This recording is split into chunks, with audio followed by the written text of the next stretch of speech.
January 3rd, 2026. 2:01 a.m. Caracas time. Nicolás Maduro jolts awake to the sound of explosions tearing through the Venezuelan capital. Before he can process what's happening, American Delta Force operators are breaching the steel-reinforced doors of his fortress-like compound. He tries to run for his panic room, the safe room designed specifically for this nightmare scenario. He never makes it. Within 16 minutes, the president of Venezuela is zip-tied, blindfolded, and loaded onto an American helicopter racing toward the Caribbean. By dawn, he's aboard a U.S. warship. By afternoon, he's standing in a Manhattan courtroom wearing an orange jumpsuit. This is the story of Operation Absolute Resolve, the most audacious military operation since the raid that killed Osama bin Laden. An operation that removed a sitting head of state and plunged an entire nation into uncertainty. And it all began months earlier in the shadows of Langley, Virginia. The foundation was built by a CIA team operating inside Venezuela, tracking Maduro's movements with help from a source embedded within the Venezuelan government. Intelligence agencies including the CIA, NSA, and National Geospatial Intelligence Agency created a complete picture of Maduro's daily life, where he slept, what he ate, where he traveled. General Dan Caney, chairman of the Joint Chiefs of Staff, later revealed they knew intimate details down to Maduro's meal preferences and the names of his pets. But intelligence gathering was only the first phase. While CIA operatives shadowed Maduro through Caracas streets, the United States began assembling the largest military force in the Caribbean since the Cuban Missile Crisis. The USS Gerald R. Ford aircraft carrier, the world's largest and most advanced, swept into Caribbean waters as part of a build-up that included approximately 15,000 personnel. Destroyers, cruisers, and amphibious assault ships took up positions around Venezuela. The official story? Counter-narcotics operations targeting drug smugglers. The reality? Preparation for regime change. By early December, Trump believed the military presence was getting Maduro's attention, saying, "A lot of ships out there." Then came the phone call that would seal Maduro's fate. During a phone call in November, Trump repeatedly told Maduro it would be in his best interest to step down and leave the country. The conversation was pretty much an ultimatum. Trump offered Maduro a deal: voluntary exile, safe passage to Russia or China, and reportedly up to $200 million in personal assets he could keep. Trump later recalled, "You got to surrender." Maduro came close to giving in but stayed put. That decision would prove catastrophic. Maduro made demands Washington couldn't accept: blanket amnesty for approximately 100 regime officials accused of drug trafficking and human rights violations, plus continued control over Venezuela's armed forces during any transition. Trump gave him 1 week to leave voluntarily. The deadline expired. Maduro responded with defiance, holding rallies and denouncing American imperialism. Trump approved the strike before Christmas after months of planning, including troops training using a model of Maduro's compound. The detailed replica included all the same steel everywhere, replicating the fortress-like protection Maduro believed would save him. Delta Force operators rehearsed the breach dozens of times. Every door, every hallway, every room memorized. They practiced until getting it wrong became impossible. Throughout the holiday week, operators and pilots remained on standby, waiting for weather conditions to clear, waiting for the final order. The operation could only launch when a break in bad weather Friday night granted U.S. aviators a path into Caracas. That window finally opened on January the 2nd. At 10:46 p.m. Eastern Time, President Trump gave the execute order. Good luck and Godspeed. Trump watched the operation unfold in real time from a room at Mar-a-Lago alongside military generals. If you would have seen what happened, I watched it literally, like I was watching a television show, he later told Fox News. Within minutes, aircraft began launching from 20 different bases on land and sea across the Western Hemisphere. More than 150 aircraft participated. The youngest crew member was 20, the oldest was 49. This wasn't a simple helicopter raid. It was a synchronized multi-domain assault across air, sea, land, space, and cyberspace. The first wave, electronic warfare and cyber attacks. US Cyber Command struck first, penetrating Venezuelan military networks. Trump suggested the US had cut electricity in Caracas to gain an edge in the battle, referring to a certain expertise that we have, a clear reference to cyber capabilities. Lights across the capital flickered and died. Radar screens went dark. Communications networks became unreliable. Venezuelan commanders suddenly couldn't coordinate their forces. Then came the air assault.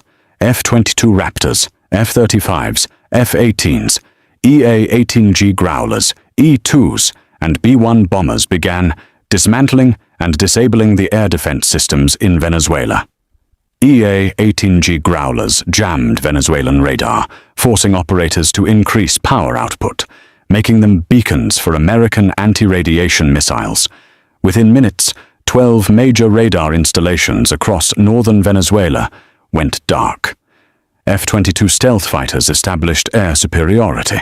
Venezuelan Su-30 pilots who attempted to scramble received radio warnings in Spanish. Return to base immediately, or you will be destroyed. Facing American fifth-generation fighters already dominating their airspace, the Venezuelan pilots wisely chose survival over heroism. Then came the diversionary strikes. At 2:00 a.m. local time, Tomahawk cruise missiles began slamming into targets across northern Venezuela. Ammunition depots at Fort Tiuna erupted in cascading explosions. Fuel storage facilities at La Guaira port sent columns of black smoke into the pre-dawn darkness. Air raid sirens wailed. Panicked civilians fled to shelters, convinced a full-scale invasion had begun. Venezuelan military units rushed toward the explosions, exactly as American planners intended, drawing forces away from Maduro's compound. While Caracas burned, the real assault approached from over the water. Helicopters from the 160th Special Operations Aviation Regiment, the Nightstalkers, took off with the extraction force at 100 feet above the water. These are the same elite pilots who flew the mission that killed bin Laden. They navigated through mountain passes, using terrain-following techniques, using Venezuela's own geography as concealment. At 2:01 a.m., helicopters arrived at Maduro's compound within Fort Tiuna. On arrival, the helicopters came under fire. Venezuelan security forces opened fire on the approaching aircraft. The Nightstalkers responded with devastating effect.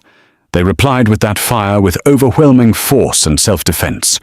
One of our aircraft was hit but remained flyable, General Caney confirmed. True to their creed, Nightstalkers don't quit. The damaged helicopter continued the mission. Fast ropes dropped. Delta Force operators descended onto the compound grounds. When Delta Force breached Maduro's residence, he and his wife were taken completely by surprise.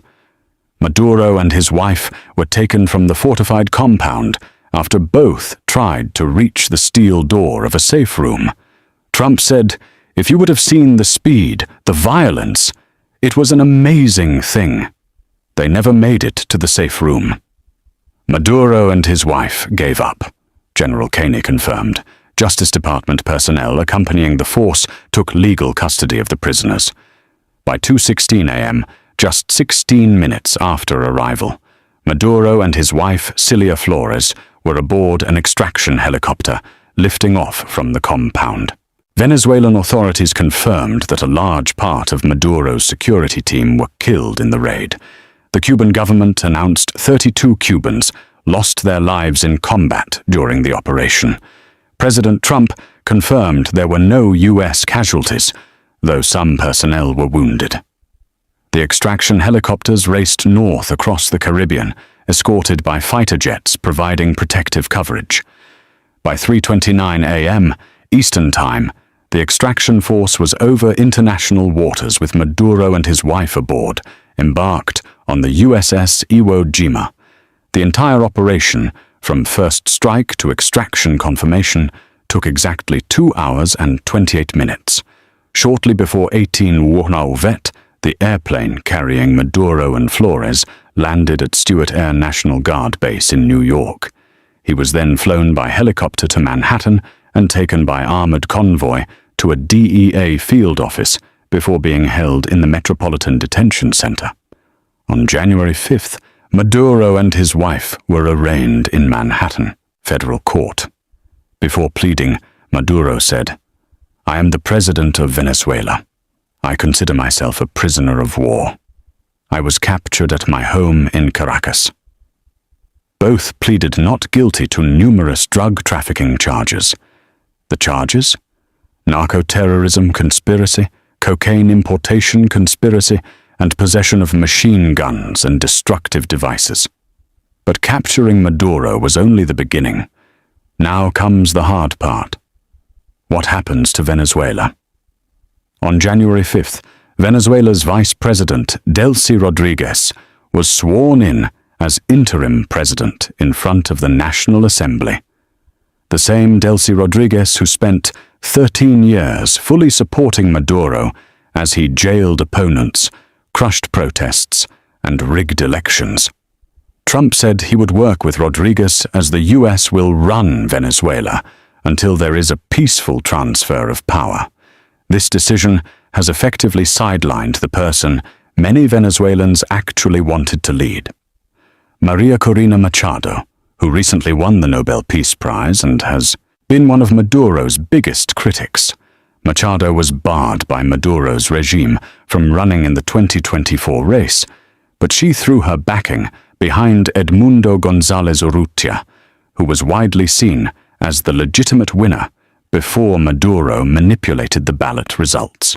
After Maduro's capture, Machado released a letter saying, "The time for freedom has come," and calling for González to immediately assume his constitutional mandate. But Trump dismissed Machado's ability to lead, saying, "I think it would be very tough for her to be the leader. She doesn't have the support within or the respect within the country." Trump made no mention of restoring Venezuela's democracy or the fact that a Machado-backed opposition candidate appears to have won the 2024 presidential election by a landslide before it was stolen. The irony is bitter. Machado has praised Trump as a visionary and dedicated her Nobel Prize to him. Yet Trump has chosen to work with a Maduro regime holdover rather than the opposition leader millions of Venezuelans actually voted for. Pro-regime figures continue to run security forces, government ministries, and most city halls. The government has decreed a 90-day state of emergency empowering security forces to capture any person involved in the promotion or support of the U.S. operation. Venezuela remains under authoritarian control, just with a different name at the top. The international response has been swift and harsh. Legal scholars and politicians have questioned whether the operation was lawful under international law. UN Secretary-General Antonio Guterres said he remains deeply concerned that rules of international law have not been respected, and that the action could set a precedent for future relations between states. The raid was condemned by numerous countries, including some US allies, and a UN spokesperson called it a dangerous precedent. Democratic senators have accused the administration of lying. Senator Andy Kim wrote that Secretaries Rubio and Hegseth looked every senator in the eye a few weeks ago and said this wasn't about regime change. I didn't trust them then, and we see now that they blatantly lied to Congress. The operation raises profound questions. Can the United States simply remove heads of state it doesn't like? What happens when other countries use this as precedent? What happens to international law and sovereignty? And most immediately, what happens to Venezuela? Retired Major General Mick Ryan believes U.S. forces are unlikely to immediately scale down their Caribbean presence, using it as a carrot-and-stick approach to ensure cooperation.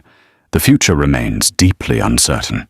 Venezuela could transition to democracy, or it could descend into chaos, civil war, and a humanitarian catastrophe that makes the current crisis look mild. 8 million Venezuelans have already fled, nearly a quarter of the population. A violent collapse could trigger another massive refugee wave that destabilizes the entire region. Operation Absolute Resolve demonstrated the overwhelming superiority of American military technology and intelligence capabilities. It proved that with sufficient preparation, even the most protected targets can be reached. But it also revealed the limits of military power. You can capture a dictator in 2 hours. Building a functioning democracy? That takes years, maybe decades. The Venezuelan people have endured 25 years of authoritarian rule, economic collapse, and suffering. They voted for change in 2024. That vote was stolen. Now their country is being run by the United States in partnership with the very regime figures who enabled Maduro's dictatorship. Whether this leads to liberation or just a different form of oppression remains to be seen. The midnight raid that captured Nicolás Maduro will be studied in military academies for generations. The tactics, the coordination, the execution. It was a masterpiece of special operations. But history will judge this operation not by how quickly Maduro was captured, but by what Venezuela becomes in the aftermath. And that story is still being written. If you want to understand how this situation develops and what it means for Latin America and US foreign policy, hit that subscribe button. The full implications of this operation are just beginning to unfold. What do you think? Was this operation justified?